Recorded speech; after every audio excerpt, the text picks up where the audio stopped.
All right, welcome back to chapter part 2. I'll be using figure 12.17 to explain what a motor unit is. Ultimately, a motor unit describes one motor neuron and all the muscle fibers it supplies. And generally, there can be 4 muscle fibers it supplies to hundreds. So the size of the motor neuron varies. If you take a look at picture 12.4, you'll see our motor neurons, and these of course are all somatic motor neurons because they're innervating a skeletal muscle. And so let's take a look at motor neuron number 1. Unit number 1 would be this purple, and all the synapses, all the neuromuscular junction that it provides. And in this case, it looks like it's two fibers, right? And then if we take it motor unit 2 in red, we have several branching occurring at the axon terminal, and it provides 3 muscle fibers and multiple neuromuscular junctions at each of these terminals. They're small. Obviously, these are definitely small examples. They're small motor units in muscles that control fine movements like eyes and the movement of your eyes and your fingers. So that means you have a motor unit with one neuron providing stimulation to a few fibers. So instead of hundreds, they might only be 2, 3, or 4 muscle fibers they innervate. So very specific and very controlled. And these are referred to as small motor units. Then we have large motor units, and of course these are providing, one neuron provides multiple fibers up to hundreds with stimulation. Large motor units are generally for large weight-bearing muscles like your thighs and your hip, where we're not looking for fine movement, but we're looking for strong contractions. Muscle fibers generally form a motor unit that are widespread throughout the muscle, so that a single motor unit causes weak contraction of an entire muscle. Motor units in a muscle usually contract asynchronously, and it helps to prevent fatigue. So if you were to look at these 2 or these 3, they're milliseconds difference. So they're not all contracting at the same time. And if you imagine that being an entire muscle as an organ, which has lots and lots of muscle fibers, that of course allows different areas of that organ to contract at a particular time, but it also prevents fatigue, and skeletal muscle does fatigue faster. Now, we've talked about a contraction, we've talked about action potentials in the nervous system, and we talked about it again here. But now I want to kind of put an action potential and a muscle fiber together, right? So kind of what we saw in our excitation contraction coupling, right? What happens at a single neuromuscular junction. When we're only looking at one action potential, so one stimulus, one single brief threshold stimulus from a neuron to a muscle fiber, then that is described as a muscle twitch, right? And a muscle twitch, one brief contraction of a muscle fiber, has 3 periods or 3 phases. Phase 0 obviously is the stimulus is applied. And then there's a brief phase known as latent period. So the latent period are all the events of the excitation contraction coupling, right? All the events that lead to the sliding filament model ultimately. And so in our example, that would be all the events that occur on the neuromuscular junction, along the sarcolemma, down the T-tubules. That's the latent period, and that's maybe 2 milliseconds. The next period is called contraction period, and of course that's the period during which the cross-bridge formation occurs and the muscle has increase in tension, right? Because our calcium is being released from the SR, sliding filament model occurs, and the muscle begins to contract, and that generates tension, right? So that contraction phase is the phase during the sliding filament model, cross-bridge formation, maximum tension is developed. Thirdly, the relaxation phase. During the period of relaxation phase is when the calcium is sequestered back into the sarcoplasmic reticulum. Tension will decline back to zero to establish resting phase. That time frame takes the longest, as you can see. It's about 25 milliseconds. And those are the phases of a muscle twitch. Response of a muscle to a single brief threshold stimulus with those 3 phases. You'll have some lab work with that as well. Graded muscle responses. Now, the variation in degree of a muscle contraction is what we refer to as graded muscle responses. And it, of course, also ties into the dynamic of the muscle unit. Graded muscle responses require proper control of skeletal movement. The responses are graded by changing the frequency of a stimulus, so how many action potentials are being elicited from a motor neuron to a muscle, and of course the changing the strength of the stimulus, right? How strong is the stimulus, and that of course determines how many action potentials. Responses to change in stimulus frequency. Now, a single stimulus results in a single contractile response that we just defined as a muscle twitch with the latent period, contraction period, and the relaxation period. And that is illustrated in figure 12.16a, basically a single muscle twitch. Now, I don't want you to look at this as being an action potential. It isn't. We are just simply measuring tension, right? So a single stimulus, a muscle contracts, generates tension, and we can measure that, and then it relaxes again. Now, if you take a look at a response to a change in stimulus frequency, so you can see here that we have multiple stimuli elicited. In fact, before the muscle reaches complete relaxation period. So that means we are eliciting another action potential in the relative refractory period of our action potential phases, which is possible, right? We can elicit another one in the repolarization phase at the end of the repolarization phase. And if we then measure the muscle tension as it contracts again, it doesn't completely relax. A second one is applied. It increases its tension, doesn't completely relax, another stimulus. And so you have this kind of incline in tension. And that is also known as a wave, a summation of the stimulus response in tension. And it kind of looks like a staircase. And in German, staircase means Treppe, T-R-E-P-P-E. And that's what this actually is showing you. That's what that's called. We also know that because we have a relaxation period, the tension is not fused. There's always a little bit of partial relaxation. And that's why we call this incomplete tetanus or unfused tetanus. So increased frequency of a stimulus, the muscle does not have time to completely relax between stimuli, and that means calcium release stimulates further contraction, and that of course increases the tension.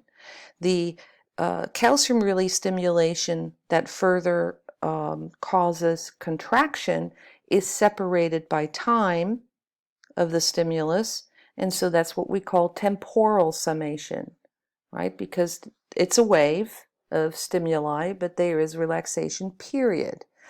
Further increase in stimulus frequency as it continues leads to the unfused incomplete tetanus. So all of this is an example of unfused tetanus.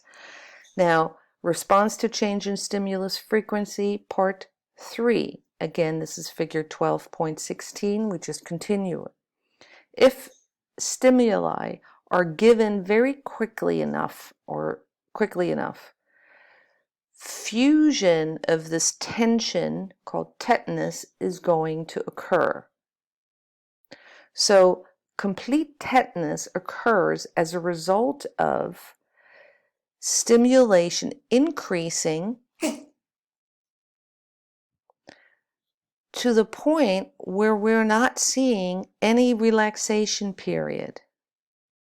And that produces maximum tension, complete tetanus of the entire muscle as an organ. This is not just one single fiber. We're looking at an entire organ. Same here, you're looking at an entire organ. Not so much here, we're looking at one single fiber. So the result, of course, is high calcium concentration in the cytosol inside of the muscle because all the calcium is being released. Now, can you sustain this? Of course not. You can't sustain complete tetanus for a long period of time. A couple of things will happen. One, fatigue will kick in, right? You'll run out of calcium and you run out of necessary oxygen because the blood supply can't get to the skeletal muscle that is all contracted and pushing on the side of the arteries. So complete tetanus cannot be maintained forever. In fact, not for very long. Now, I want to talk about muscle tone before we talk about muscle fatigue. Muscle tone is what we consider a constant, slightly contracted state of all muscles. And that can be, of course, also smooth muscle. Well, cardiac muscle we can't really see that way because it does relax, but it's so minimal. It has a very different pattern of contraction, and it's always contracting. If it doesn't contract, we have a problem. But if we look at skeletal muscle and smooth muscle, they're kept in a slight state of contraction in order to be always healthy, to avoid atrophying, to allow muscle growth and readiness, right? To constantly be able to respond. Muscle tone is due to what we call spinal reflexes that activate groups of motor units alternately in response to input from the stretch receptors in your muscle joints and in your muscles. For instance, the muscle spindle or the Golgi organ. These are particular muscle receptors. It keeps the muscle firm, healthy, and always ready to respond. And of course, muscle tone is something that does decline as we get older, but exercise and healthy diet will really increase the longevity of your muscle tone and therefore the health of your muscles. Atrophy is a term that I've used earlier. It's a term you may be familiar with. That occurs in a muscle that is not regularly stimulated by a motor neuron. And that could be an autonomic motor neuron, and it could be a somatic neuron. So it doesn't just have to be skeletal muscle that atrophies. When that muscle atrophy occurs, it basically becomes smaller and smaller. The muscle fibers become smaller, and eventually they will become weaker. That, of course, can be observed when you've had a broken bone and they put a cast on that location and you are immobile. And during that immobility, atrophying is kicking in. And when you take the cast off, then you'll notice right away that, let's say if it was on your forearm, on your antebrachium, you take the cast off and you compare your two forearms, then you'll see, okay, the one with the cast on that is now removed is a lot smaller, and that is because those muscles haven't been used, so they atrophied and became smaller, which of course why it's important to go to physical therapy, because of course that type of atrophy is reversible. And you will have to go through physical therapy to build up those muscles again, meaning you make them larger. Dying muscle fibers cannot be replaced, and that applies to particularly skeletal muscle and cardiac muscle. So if atrophy gets to the point where it has completely eliminated the muscle fiber, then they're dead and they cannot be repaired, replaced. Atrophy cannot be reversed. The opposite of atrophy, of course, is hypertrophy, and that's something that we, for instance, experience when we work out. Then there are quite a bit of muscle disorder that result in atrophy and therefore lead to fatality, usually respiratory arrest.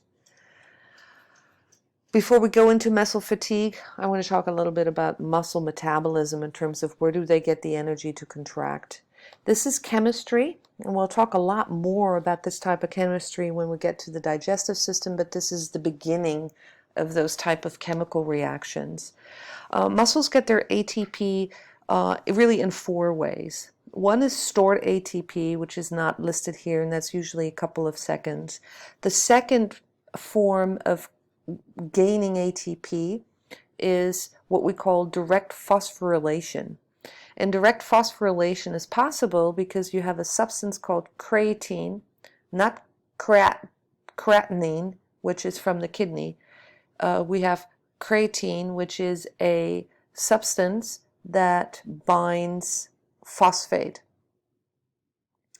And it's present in muscles. It doesn't require anything dramatic to happen in terms of a chemical reaction. All it requires is for our molecule that has phosphate to bump into an adenosine diphosphate. And in that chemical reaction, direct phosphorylation occurs. The phosphate on creatinine is transferred to the adenosine diphosphate and creates adenosine triphosphate, right? That's our ATP, our stored potential energy. And so for as long as we have creatine and for as long as we have phosphate, we can produce ATP in our muscles. So that would be the source of energy. It does not require oxygen, but it only produces 1 AT at a time. So we can use that ATP for maybe 15 seconds. So if you think about a 1-minute kind of activity, after 15 seconds, you need another source, another chemical reaction to give you ATP. The next mechanism by which we get ATP is what we call an anaerobic mechanism. Anaerobic means in the absence of oxygen. And that means it's not taking place in the mitochondria. This chemical reaction is known as glycolysis, and it uses glucose. This chemical reaction uses glucose, our 6-carbon sugar. Probably this original source is from glycogen, and that could be from the liver taken to the blood, taken to the muscles. So glycogen has thousands of glucose, so we got our glucose.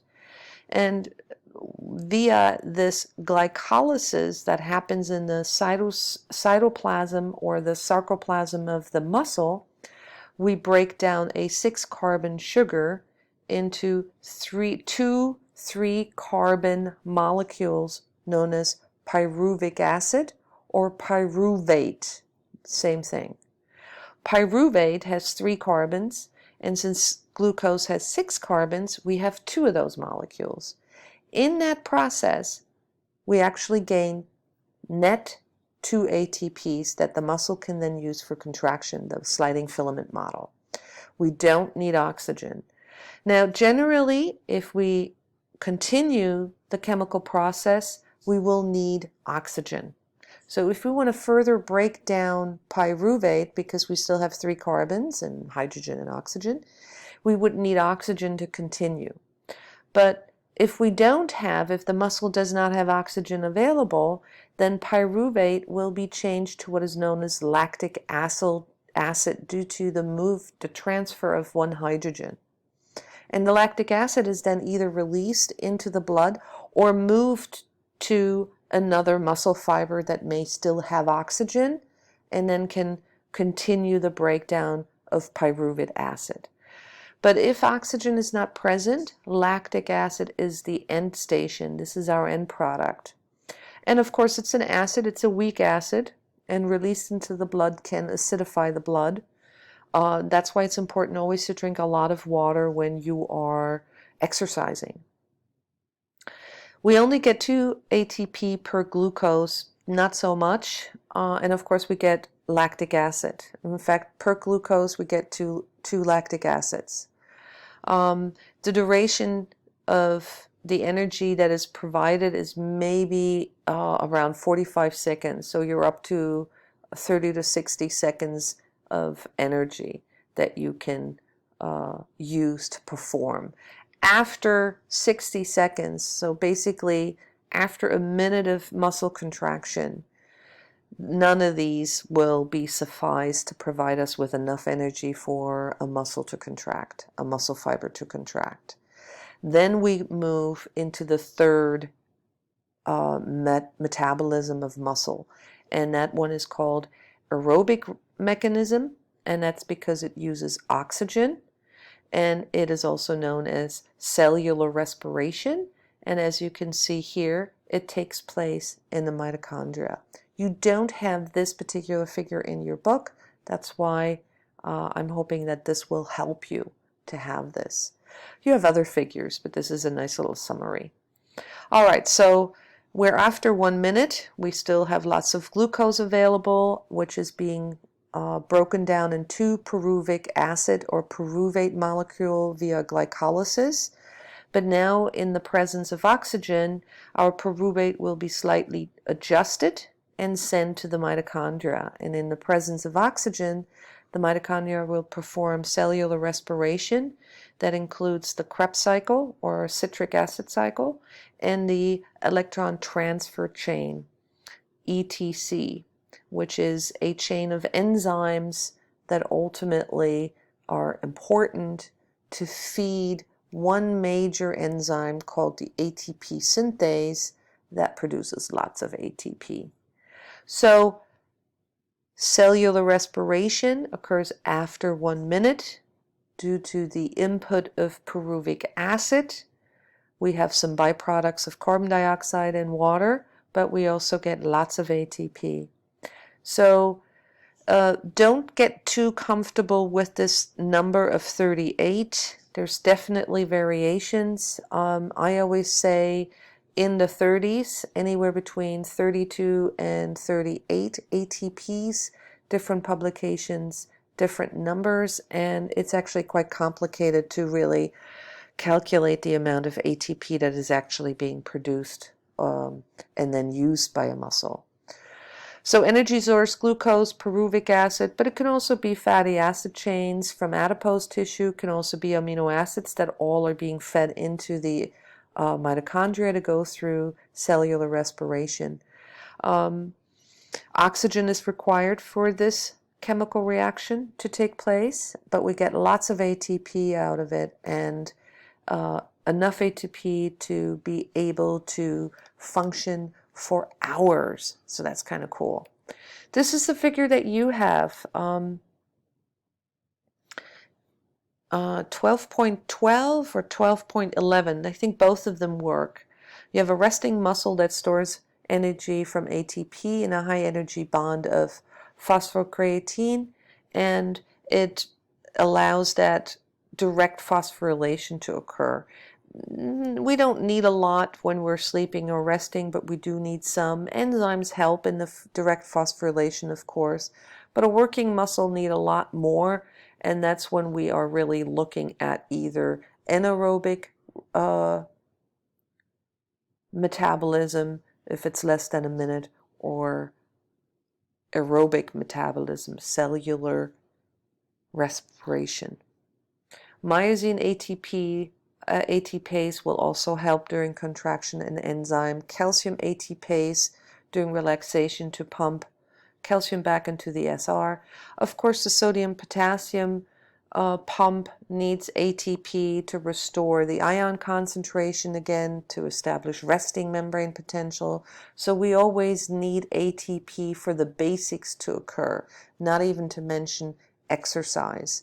So if you take a look at an exercise scenario, maybe 12.14 will help in this as well. First 6 seconds, stored ATP. Next 10 seconds, the direct phosphorylation metabolism.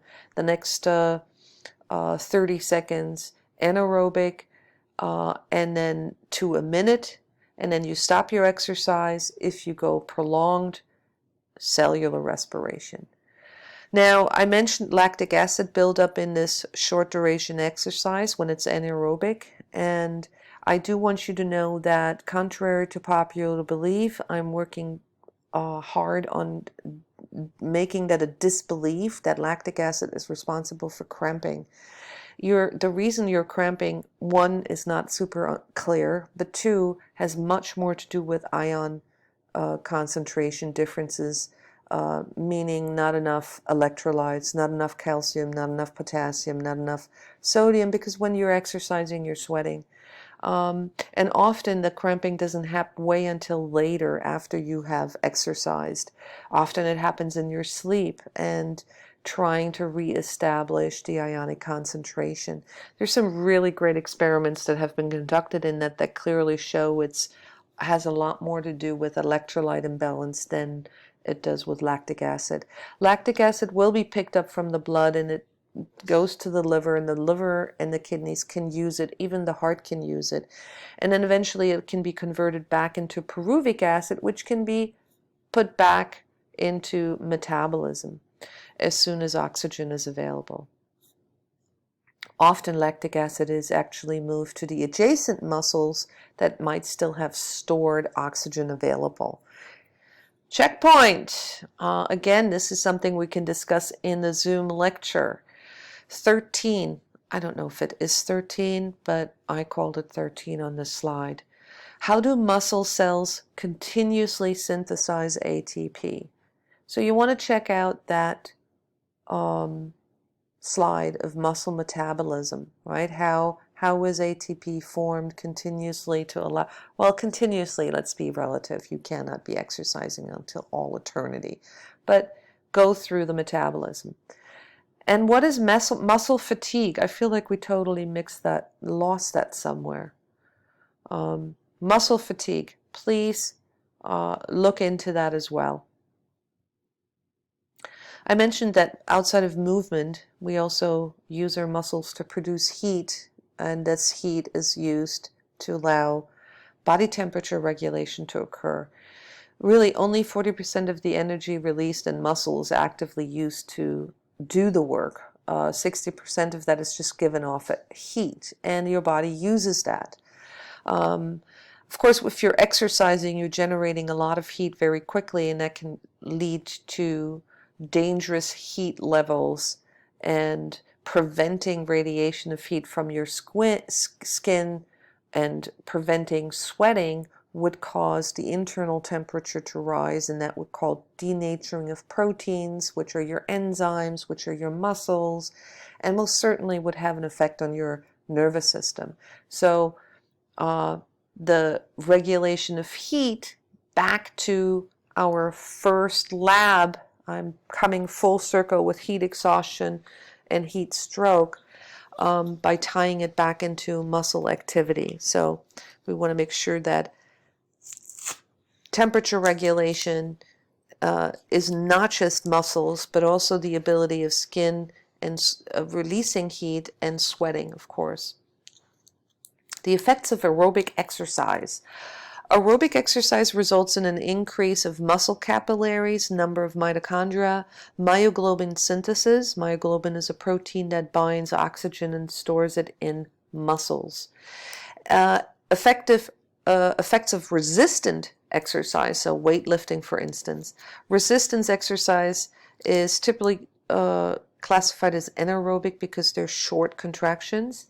It causes muscle hypertrophy, so they're enlarging in size, your skeletal muscles, but it also increases the mitochondria, and it also increases the amount of myofilaments. If the muscle cell gets bigger, we also need more actin and myosin, obviously, and the capacity to store glycogen. So the muscle gets bigger, and so do all the parts within a muscle. Muscle fatigue, there it is. I thought I would be talking about it. 12.13. Muscle fatigue has many possible causes, of course.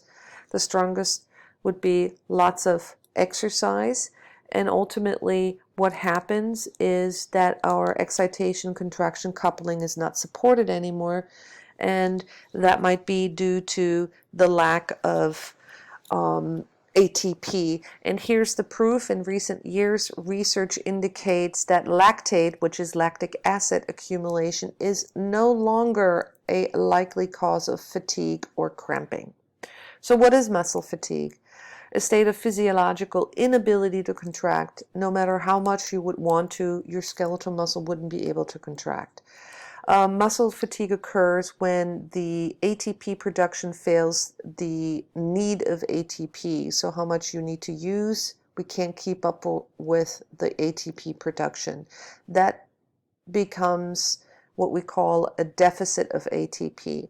A certain amount of ATP always has to be maintained to establish resting membrane potential and the activity of the calcium ATPase and the sodium-potassium pump, the sodium-potassium ATPase.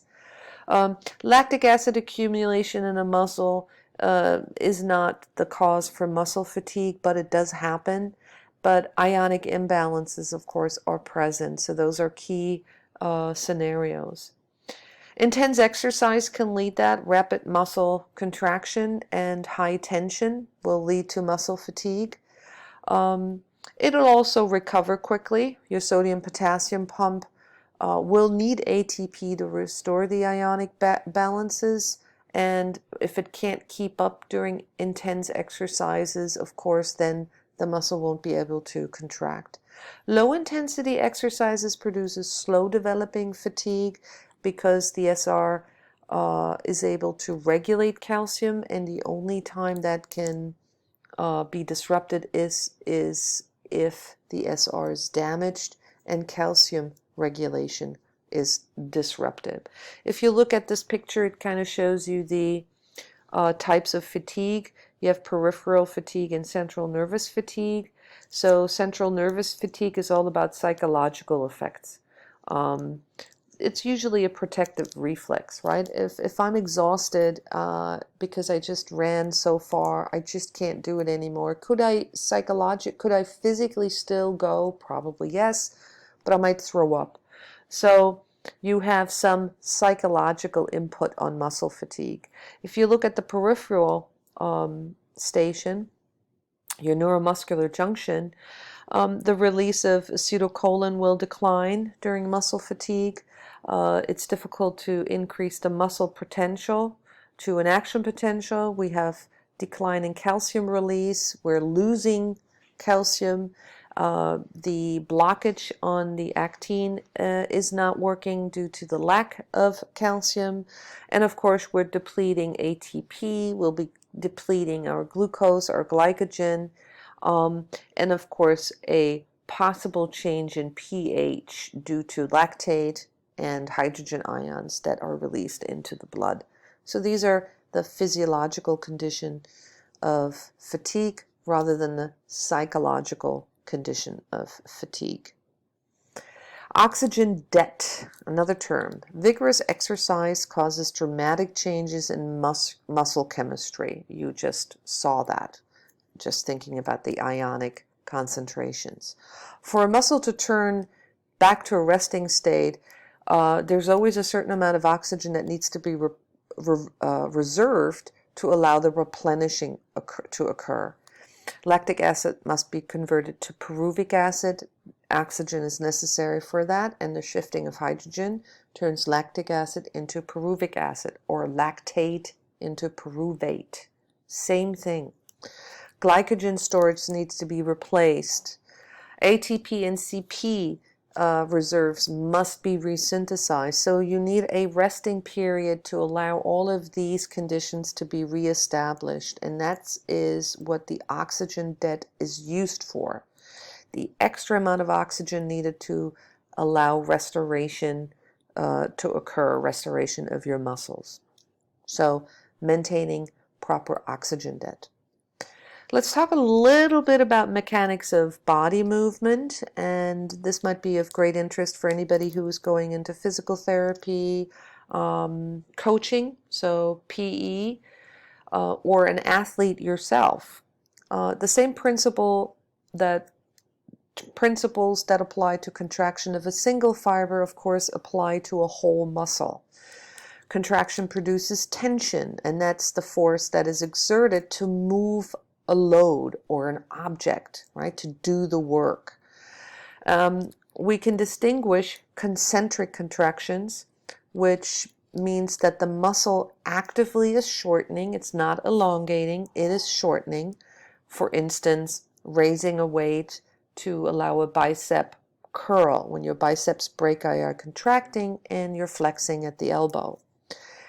Eccentric contractions are those contractions when the muscle actively is lengthening. So during a bicep curl, your triceps brachii is lengthening. So when a concentric contraction is occurring, you also have an eccentric contraction at the same time, just not the same muscle. Walking when quadriceps femoris groups are active, the hamstrings are lengthening. Your biceps brachii causes flexion, your triceps brachii are lengthening. So concentric and eccentric are always in opposition to each other, not the same muscle, always two different kinds of muscles. Contractions does not always cause the shortening of a muscle. And of course, that seems kind of crazy, but what I'm ultimately saying is that you're trying to pick something up that is heavier than you can. And so when the muscle is not shortening, but you are generating a lot of tension, right? It is contracting, but it's not shortening due to the load exceeding the ability of the muscle to shorten. We call that an isometric contraction. So the change in muscle length is not really it's not shortening. It could get longer, but we also get an increase in tension, but we're not moving the load. Isotonic contractions are muscle contractions like concentric, where the muscle shortens because the muscle tension exceeds the load. So isotonic and concentric contraction are describing the same thing, except isotonic is telling you is moving the load, and concentric is telling you the muscle is shortening. Force and duration of contraction vary in response to the stimuli of different frequencies and intensity in terms of temporal summation and spatial summation, how many action potentials are occurring. Now you can reference figure 12.18 for the next two slides. I'm demonstrating isometric contraction. The load is greater than the tension. The muscle is able to develop. The tension increases to the muscle's capacity as high as it can, but the muscle neither shortens nor lengthens. And we can record that in a tension diagram, right? So the tension increases, and it's like a complete tetanus. Of course, you can't sustain this. You know, how long can you hold on to a 70-pound bag? Eventually, you will have to let go. Or trying to lift a table that is bolted down, right? Pushing against a wall, thousands of examples. So you're carrying an object in front of you, weight pulls downward, but the muscle is opposing the motion with equal force, but cannot move it. Isotonic contraction, I said, the muscle can change in length. Usually it shortens because it can actually move the load. Isotonic contractions can be either concentric or eccentric. So the change in length happens. So if you think about flexion and extension, these are isotonic contractions if you're able to move the load. If you're not holding anything in your hand, then absolutely, isotonic contraction. Let's say you have a 5-pound weight in your hand, right? then you're doing isotonic contractions, which are either concentric or eccentric. Concentric contractions, the muscle shortens and does the work, and eccentric contractions, the muscle contracts as it lengthens. Two different muscles active at the same time. Boom, boom. And of course, again, the tension can be measured. Figure 12.18. Let's take a look at smooth muscle, and I'll keep that pretty short because we'll talk about smooth muscle again when we get to different organ systems. But I want to highlight a couple of things. Smooth muscle lack the coarse connective tissue sheath that we have in skeletal muscles, but they do have the endomysium. So they don't have the epimysium and the perimysium, but they do have the endomysium. They're organized into two layers. So we have a sheet. That's one sheet, and here's another sheet. There is a third sheet, which is an exception. And the arrangement of these cells are either in longitudinal layer or in, or think of them as horizontal layer, or in circular layer. Think of them as the longitudinal in vertical layers, or think of, longitudinal layers means that the cells are, if I was to cut it here and lay it out flat, then they would be all vertically. They would all run in this direction, right? So longitudinal layer. Whereas the circular layer is the layer that is horizontal. So if I would take that layer, lay it all out, then the fibers would run this way, horizontally. And of course, because they run in different directions, the cells, each sheet contracts in a different direction. So longitudinal contraction shortening and horizontal contraction shortening. Of course, that is what we're describing to be peristalsis. And we have a view into small intestines. I can tell it's the small intestines, not just because of this picture, by the way, but because we have these super duper extension of the epithelium, right? We get these super extensions of the surface. Here's the lumen, so this is where food goes through, and here are the two muscle layers. So they're organized in two layers, longitudinal and circular or horizontal, and they're very close together, and they contract opposing each other, and that creates peristalsis. We find them, of course, in the hollow organs of our GI tract and our blood vessels.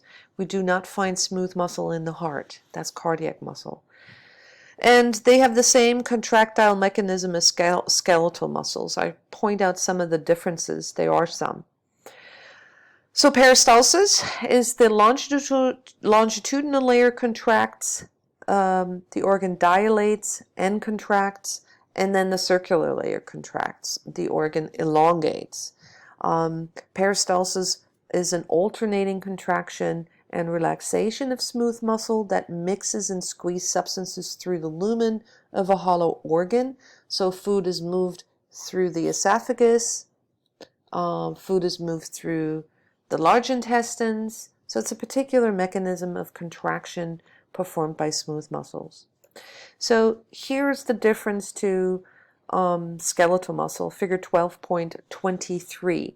Smooth muscles do not have a neuromuscular junction. Instead, they are forming with motor neurons what are called varicosities. And these varicosities are actually what we find the autonomic neurons to have these swollen bulbous appearances like little pearls, and within those they have the synaptic vesicles, and they kind of line up. If you have any idea of botany, if you've ever looked at any root systems, lots of plants have rhizoids that are like this, and when I look at that, that's what I think of. There's certain kinds of weeds that spread that way, and they have these really interesting, elaborate rhizoids underground, and they're able to spread all the way through without you even seeing them. And varicosities, rather than synaptic terminals, are these swollen little bulbous structures that kind of lay on top of this tissue, right? So if this is the longitudinal tissue, or let's say it's the circular tissue. So you have your one motor neuron, and has multiple of these varicosities. And inside those varicosities, of course, we have the synaptic vesicles that contain the neurotransmitter. And these varicosities form a synapse with the smooth muscle, so we also have that synaptic cleft that allows the diffusion of the neurotransmitter to occur. Now, this is 12.25 or similar to it, and it shows you a smooth muscle when it's relaxed and a smooth muscle when it's contracted. It's a little like a worm. And what you're seeing here is that the smooth muscle obviously has more than just the smooth muscle. We have some gap junction. We want to point that out because those are important. Because gap junctions are little channels that allow electrical signals to travel from one smooth muscle to another. We also find them in cardiac fibers. There's the nucleus, and then we have some filaments kind of surrounding the cell. And then another important location are calveolus. A calveolus is a little ditch here. And one thing that smooth muscles do not have, they do not have T-tubules. They do not have sarcoplasmic reticulum. Certainly not this pattern that we see in skeletal muscles. So where's the calcium, right? What's going on? We have myofilaments. That means we have the blocking action, which means we need calcium for this muscle to contract. So the sarcolemma has these little pouches. They're called calveolae. They're in folds. And calcium is sequestered from the extracellular matrix near the calveoli and stored there, and allows a rapid influx when the channels are opening. So when the channels are opening is when our action potentials finally arrived. That opens the calveoli channels, and calcium will rapidly move into the cell and allow our sliding filament model to occur. And then this is what our contracted smooth muscle looks like. We do not see visible striations, and we do not have sarcomeres. But we do have thin and thick filaments, so we do need calcium, and we do have gap junctions. The interesting part is that when a smooth muscle is stimulated, an action potential opens the channels to allow calcium to go in. It allows that action potential to open up other smooth muscle channels because of the gap junctions. So actually it is an electrical synapse that occurs between smooth muscle. So this is figure 12.25, kind of showing you the interaction of smooth muscles and the arrangement of myofilament and actin. And we still have that sliding filament model, but it's not organized as a sarcomere. So actin is a little bit more plentiful in smooth muscle, 10 to 15 actin to 1 myosin. It is associated with tropomyosin, but smooth muscle lacks troponin. Makes sense. Myosin, the filaments are longer than in skeletal muscle. The entire surface of the filament is covered with myosin heads. See this? We don't have a tail. So slightly structurally different. It has smooth muscle have a very extensive cytoskeleton with intermediate filaments and dense bodies that you see here, and that is allowing it to recoil and contract. The sarcoplasmic reticulum is really not as organized. You can't even say it's present as such. It's slightly different. It's more of a looser network. We don't have T-tubules, but we do have the calveoli. right? The invaginations along the sarcolemma. So how does a muscle contract, a smooth muscle contract? The extracellular calcium, and here we can use 12.22. The extracellular calcium is allowed to enter into the smooth muscle once the action potential has opened this voltage-gated channel. Calcium comes in, and here we have our little disorganized calcium sarcoplasmic reticulum that stores some calcium. Most of it is coming from outside. And then it actually binds to calmodulin. And so the influx of calcium and the slight release from the sarcoplasmic reticulum of calcium interacts with calmodulin, and the myosin light kinase, which is here MCK, which is an enzyme. The activated calmodulin through calcium and our myosin light chain kinase, the activates the myosin. The calcium binds to calmodulin, that activates it. Activated calmodulin activates the kinase enzyme.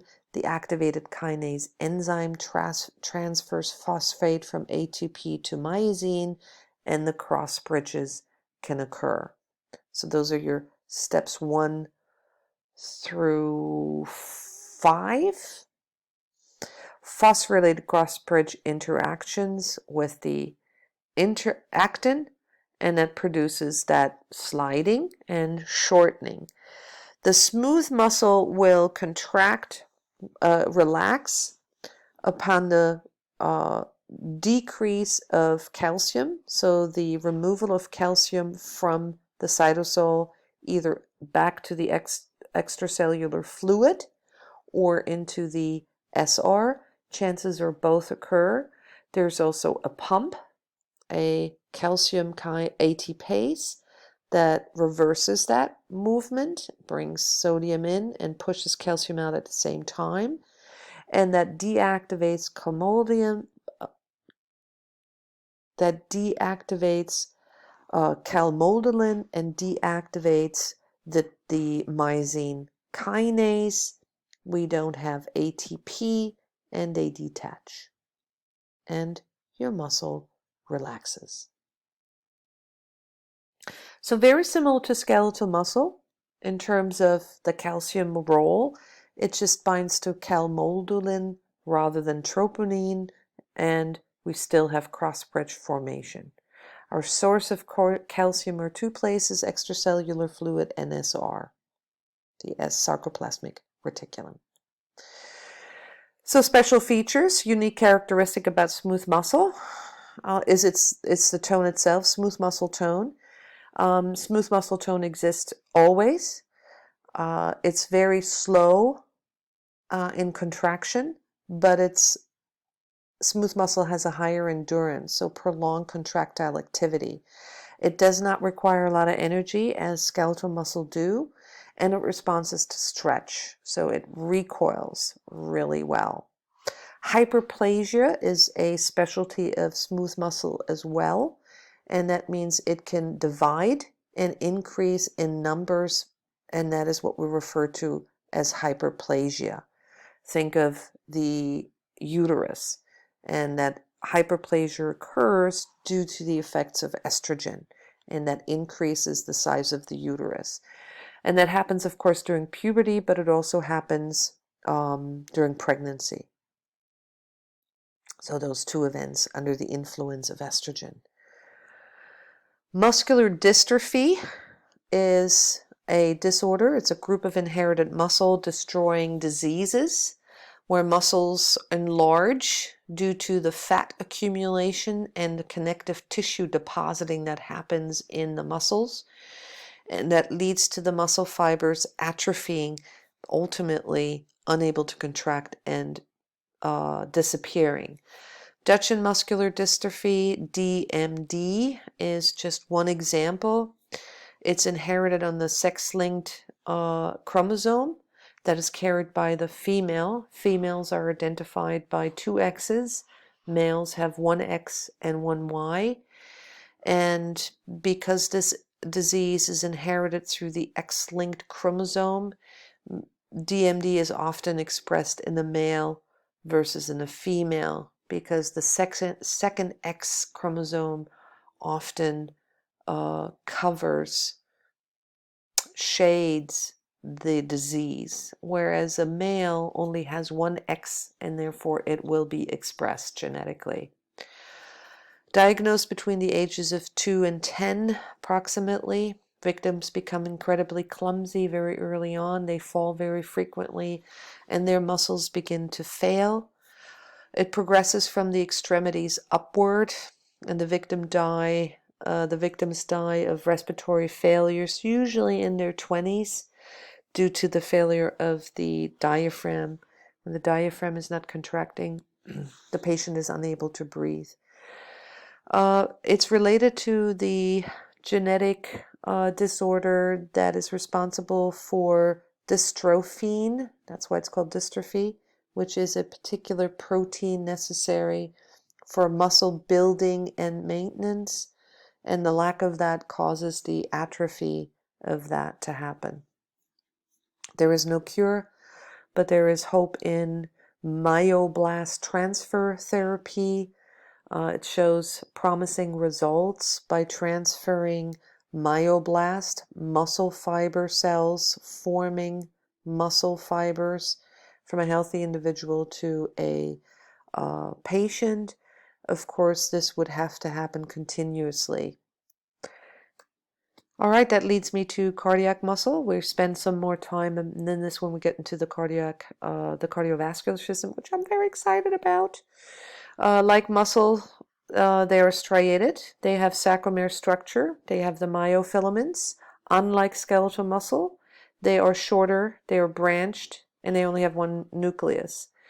Cardiac muscle, similar to smooth muscle, is that it can self-excitatory, it can have its own electrical signal, and it can send that electrical signal from one cell to the next via gap junction. Some myocytes exhibit pacemaker potential. Cardiac muscle is under involuntary control, so sympathetic and parasympathetic nervous system, but also hormones. Unlike smooth muscles, the gap junctions are located only in the intercalated disc of the cardiac muscles. And that is all we have for chapter 12.